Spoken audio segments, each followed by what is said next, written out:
foremost, we're going to be talking about hard rock. And this is totally not inspired by a particular plan that we got for next week, in which we're going to be talking about Whitesnake, which happens to be one of my favorite bands ever. So, what do you think about this very statement? About hard rock, Yes. about Whitesnake, or about your own personal preferences? About everything in life. Everything? Yeah. Okay, how long do we have? Yeah, well, No, but look, first and foremost, hard rock, yes. badass genre, Why? but kinda undefined.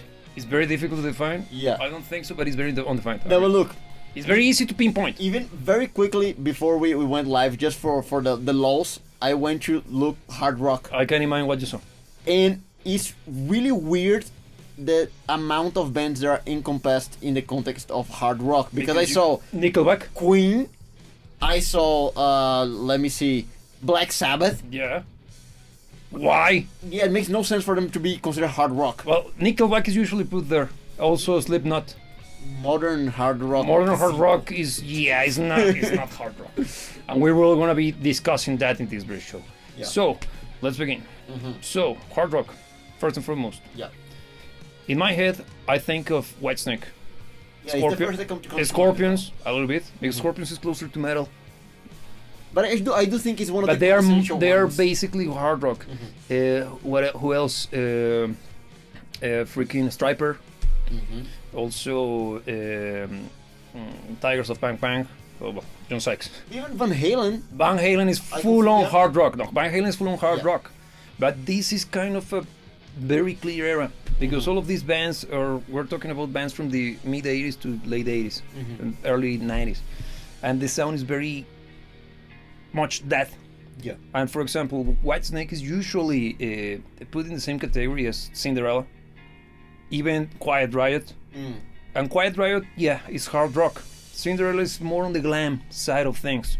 Also, Poison is also on the glam side of things. But I can see the correlation being very honest. I don't think it's the same. The thing is that the distinction between one genre and the other is, basically speaking, just how commercially viable they are, in my head.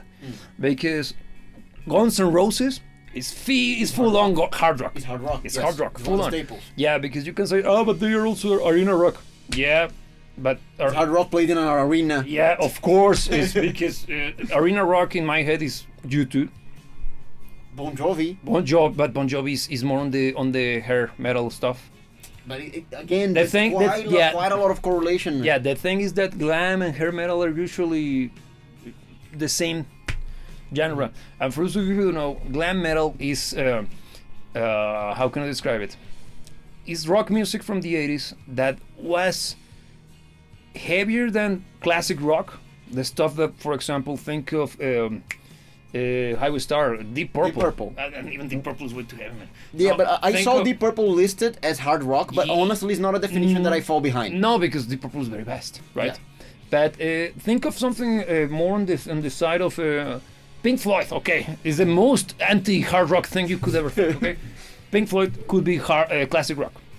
Okay, so hard rock is kind of like the natural evolution of these of everything that was going on during the 70s, and also is the result of guitar players pushing their amps into oblivion, because you saw the sound, the woman sound, for example, from Eric Clapton, which is Marshall all the way to the top. I got a Marshall over, that's why I'm looking over there. So it's all the way to the top, and no damns given. Yeah.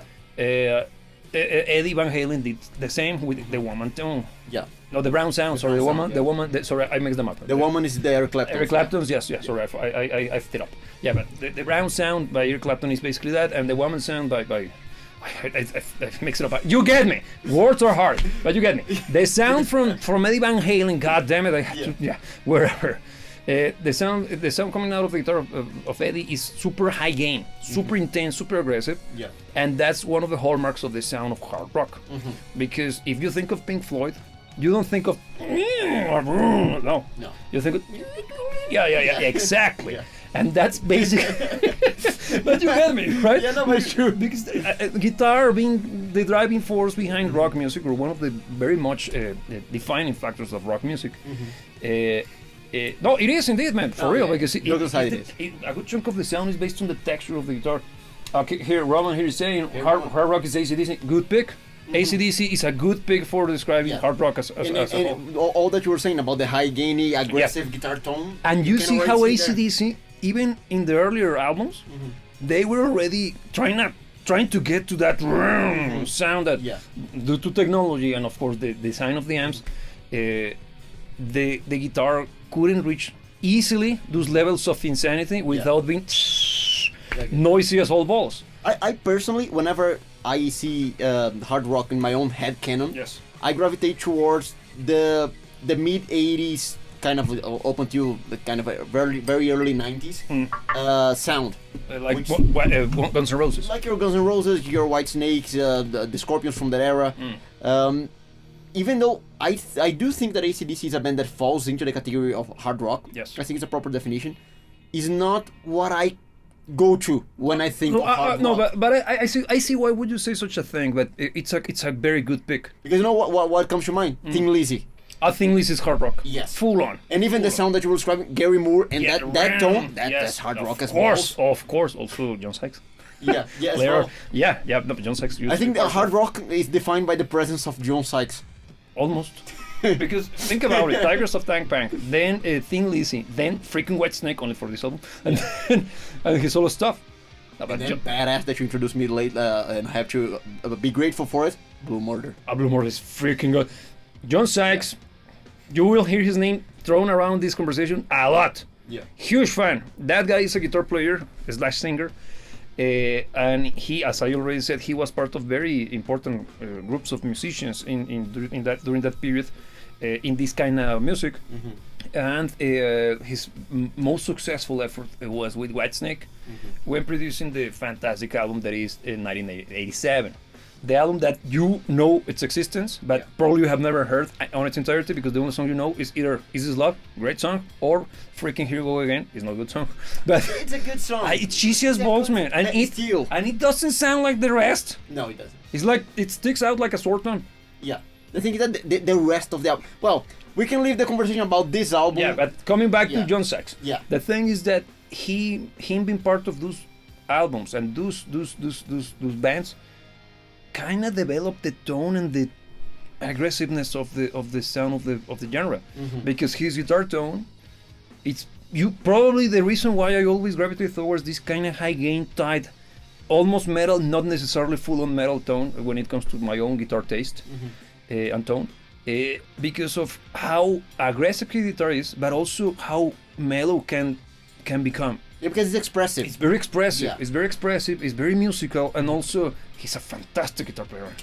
He's incredible, and also he passed away I think 2 years ago, and his guitar tone is not only that, because probably the reason why I also love that freaking pedal, the freaking micro pitch. Micro pitch is it's an effect that is very prominent in the album 1987 by Whitesnake, but also in the first album by Blue Murder. And it's an effect that, but think of this like this. Because I'm gonna get the ring bell so I can explain. Yeah, go for it. So this is the effect that I mentioned. This is not a micro pitch. It's a pitch factor. Okay. The thing is that it's made by the same companies, Eventide. And what this pedal does, the signal coming in from whatever source you got, in this case the guitar amplifier, is not the guitar. Comes in, it creates two copies of it. One of them is going to be detuned lower, but by a tiny micro pitch. That's hence the name. Yes, a little bit, just enough for it to feel different, but it's not going to be out of tune. And the other copy is going to be tuned the same way, but upwards. And then you blend them together with the dry signal, which is the one that has no effect on it whatsoever, and you create this wide, punchy, stereo, rich, colorful, intense, dramatic, blah blah. It's fantastic. And where have you heard that? Eddie Van Halen as well. He's one of those guys that made this kind of effect popular, alongside John Sykes. The thing is that back in the day, for you to rock what I just described, damn, you gotta cash in serious bucks, man. Yeah. And today, this is not necessarily not cheap, but it's affordable. Well, it's accessible, because it's not necessarily a very cheap piece of gear, but it's excellent. and I like it so much that I have it like 5 times. No, for real. I have several iterations of that same thing because I have another one over there. Yeah. But beyond the point, Yeah. just to make or put a lot of emphasis on why I love that sound so much. Yeah. Because it creates this texture that is very much unique to the genre. Mm-hmm. And in my head, whenever I think of hard rock, I usually think of Whitesnake Yeah. and Van Halen. And the first thing that comes to mind, the guitar. Yeah. Get me? And it's Yeah. that sound.